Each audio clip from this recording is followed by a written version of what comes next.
Monsieur le maire de Bordeaux, mon cher Pierre, Madame la vice-présidente de Bordeaux Métropole, Madame la représentante de la Commission européenne, Mesdames et Messieurs les représentants des pays européens, Monsieur le président de l'UGAP, je suis, en tant que président de cette belle maison, la Chambre de commerce de Bordeaux-Gironde, très heureux d'accueillir dans ces locaux ce premier colloque européen sur les achats publics engagés. Je souhaite la bienvenue aux intervenants, au public présent dans cette salle et, comme vous l'avez dit, à toutes celles et ceux qui vont suivre les échanges à distance. Je sais qu'ils sont nombreux ce matin. Je suis ravi que Bordeaux Métropole, la ville de Bordeaux, la CCI de Bordeaux-Gironde et l'UGAP, notamment avec sa délégation régionale, organisent ensemble ce colloque dans notre ville.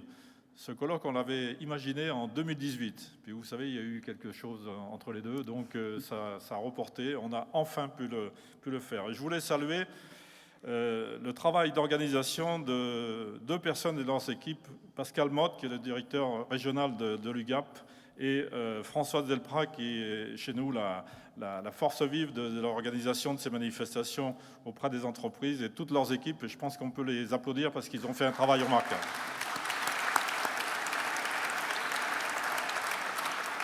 Merci pour eux.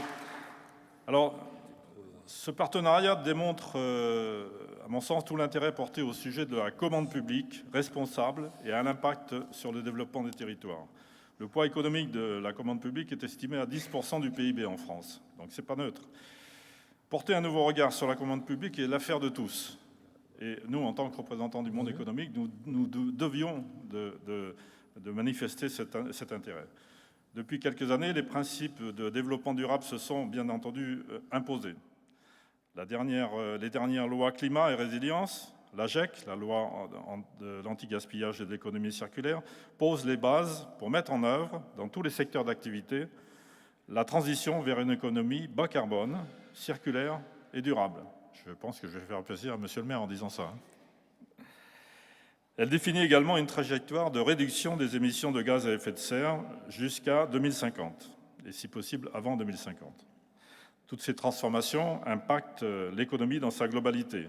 Les structures publiques, quel que soit le montant de leurs achats, doivent intégrer de nouvelles pratiques, de nouveaux modes de réflexion sur la construction de leurs projets d'achat et sur la relation avec le tissu entrepreneurial que nous représentons. Ces changements de pratiques doivent s'inscrire dans un dialogue encore plus important avec les fournisseurs afin qu'ils puissent faire preuve d'innovation pour répondre à ces nouveaux besoins.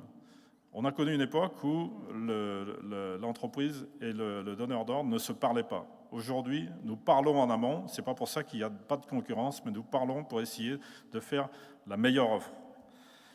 Au sein de notre Chambre de commerce et d'industrie de Bordeaux-Gironde et au sein de nos différentes filiales, Vinexpo, Catch Business School, le Campus du Lac, notre Chambre de commerce et d'industrie gère un budget consolidé de 250 millions d'euros.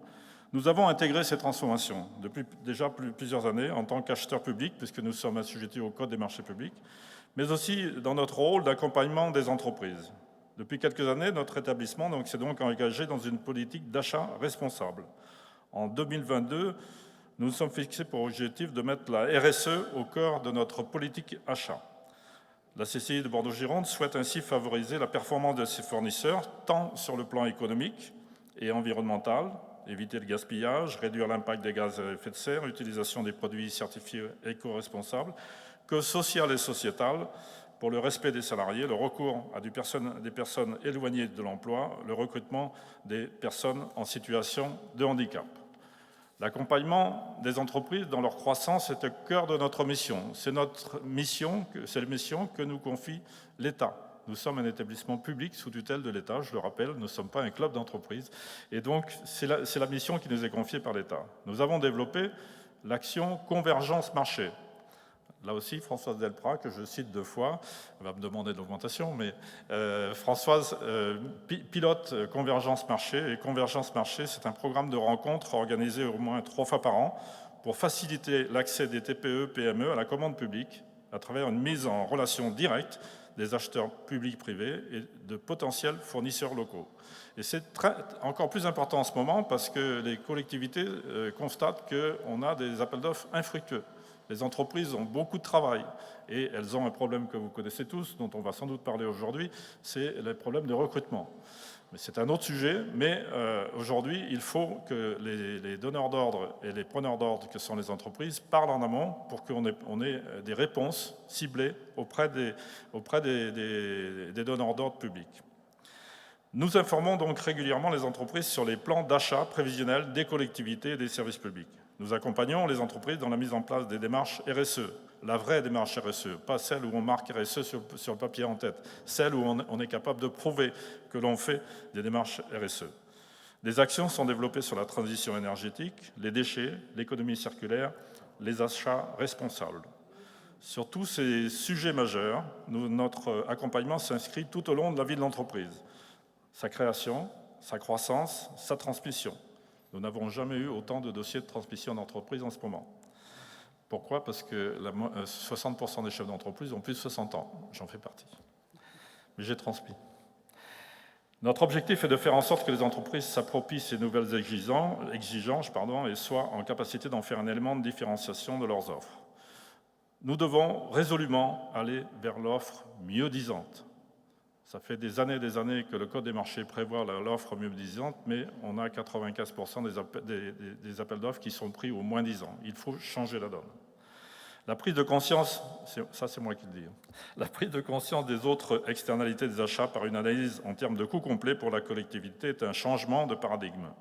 En effet, l'activité générée par l'achat public sur un territoire induit aussi un impact dans d'autres domaines tels que le commerce et les services. Toutes ces réflexions autour de l'achat engagé sont au cœur des thèmes de ce colloque. Je suis persuadé que les expertises nationales et internationales, les expériences menées dans des villes européennes qui sont présentes aujourd'hui nous apporteront des éclairages et seront source de richesse pour des approches différentes. Nous ne sommes qu'au début d'un grand processus de changement, mais ce changement, il va se faire obligatoirement. Bonne journée au colloque Bordeaux Échange Européen. Merci à vous. Merci beaucoup, Monsieur le Président, et surtout merci de nous accueillir dans ces lieux magnifiques, l'on soit bordelais, girondins, français ou européens, devant lesquels on passe souvent et qui malheureusement ne sont pas toujours aussi accessibles. Et merci de nous accueillir. On vous souhaite évidemment plein succès pour cette reprise ici même dans ces lieux. J'appelle maintenant Véronique Ferreira, vice-présidente de Bordeaux Métropole. Nous avions prévu une marche sur le côté, mais je vois que nous avons affaire à des sportifs. C'est à vous. Bonjour.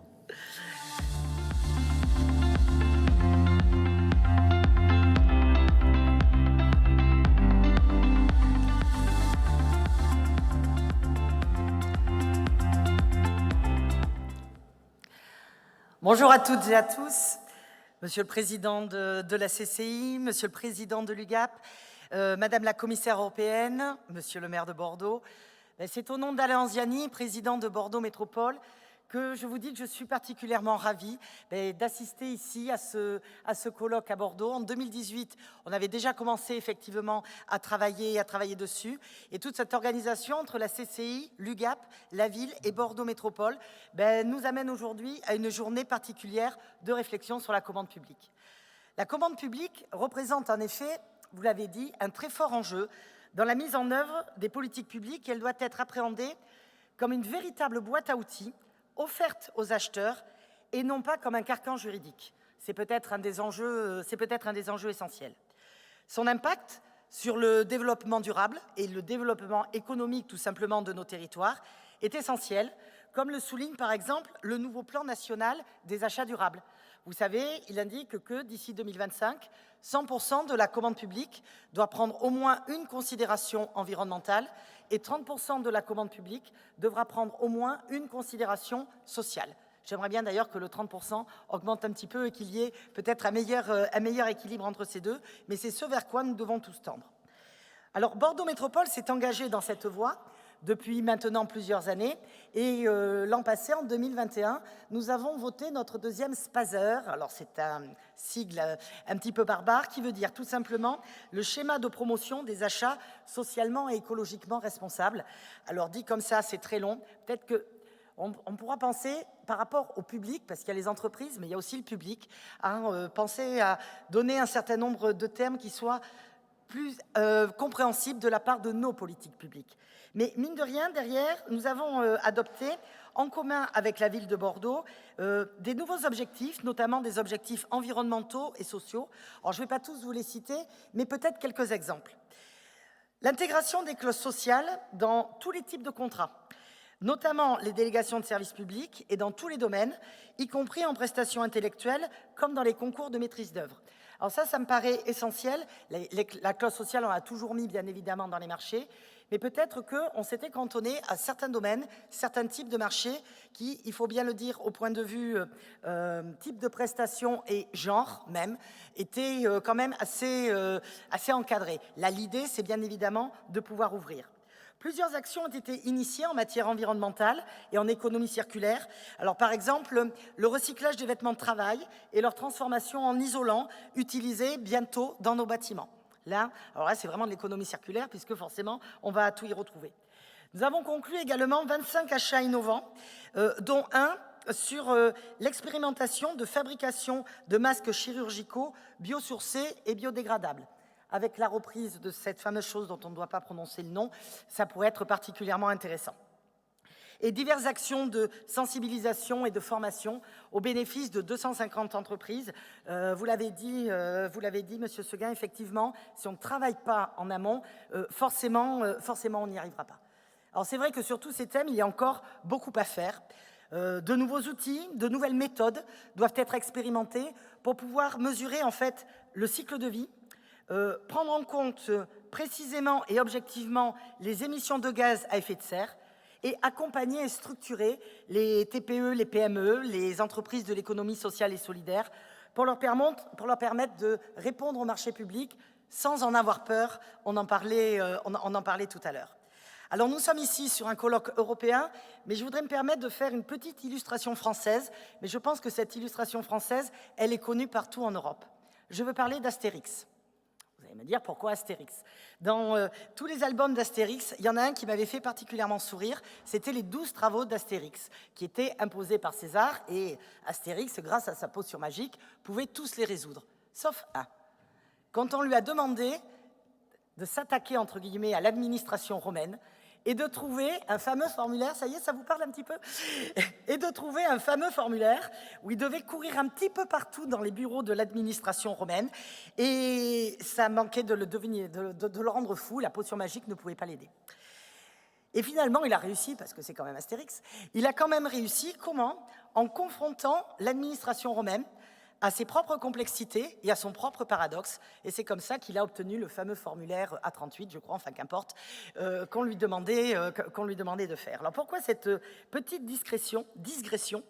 Parce que je pense que ce colloque doit aussi nous permettre d'échanger sur tout ce qui est complexe et donc de créer un certain nombre de coupe-circuits, de trouver de bonnes idées et pourquoi pas, après tout, la potion magique qui nous permettra de faire des achats publics rapides, efficaces et responsables. En tout cas, c'est mon souhait. Merci à vous. Je vais descendre par là et j'espère qu'on arrivera effectivement à trouver cette potion magique dans le cadre de ces échanges. Et on va bien évidemment évoquer tous ces enjeux sociaux et environnementaux dans la commande publique. Et pour finir nos discours d'ouverture, j'invite à nous rejoindre Monsieur le maire de Bordeaux, Pierre Urmic, qu'on accueille chaudement. Qui est-ce qu'elle a...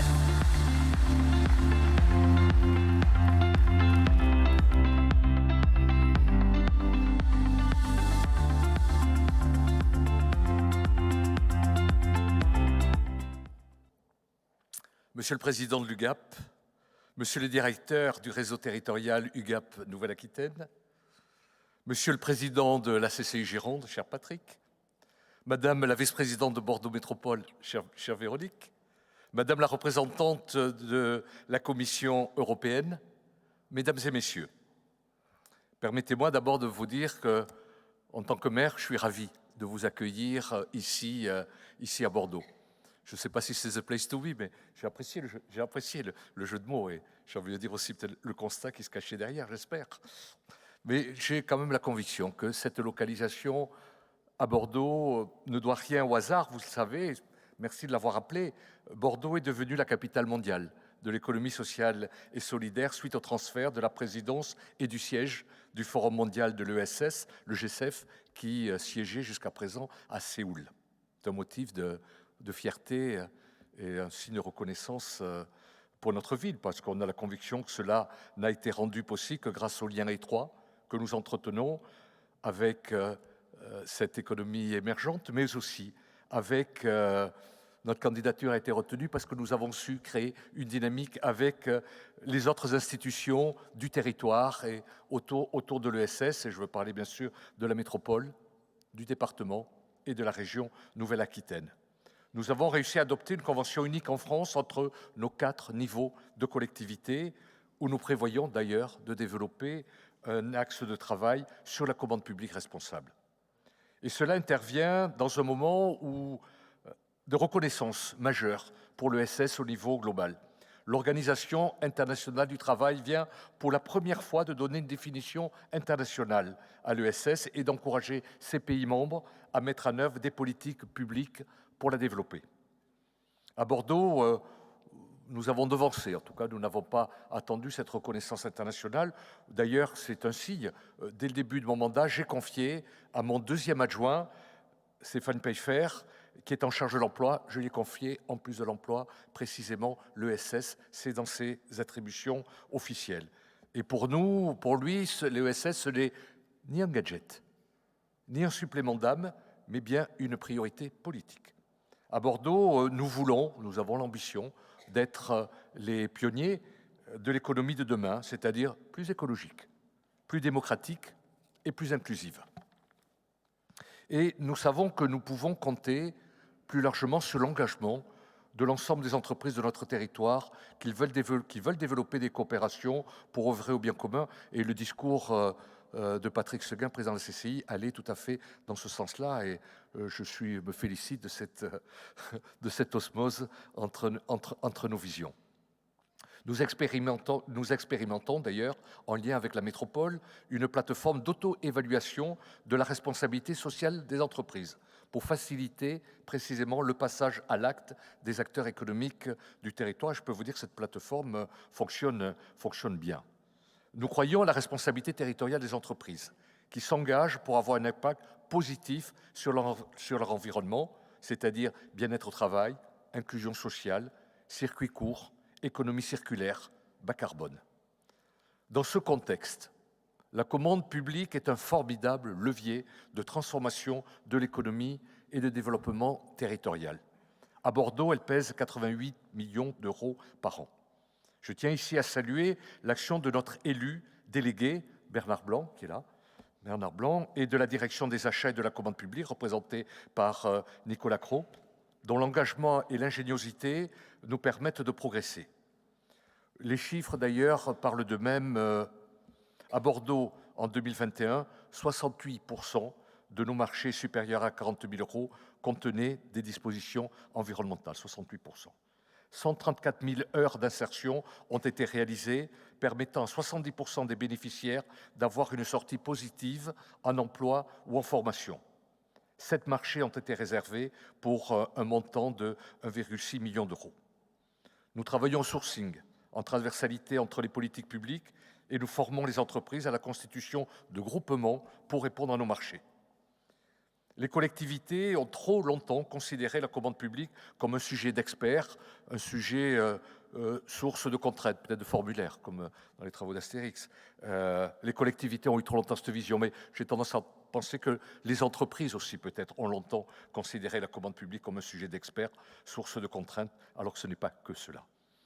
Au moment de lancer vos travaux, je souhaite vraiment insister sur le caractère politique, entre guillemets, de la commande publique et son accessibilité. La commande publique est l'un des principaux leviers, selon nous, pour inventer l'économie de demain. Je vous remercie pour votre écoute et votre contribution à cet objectif. Merci.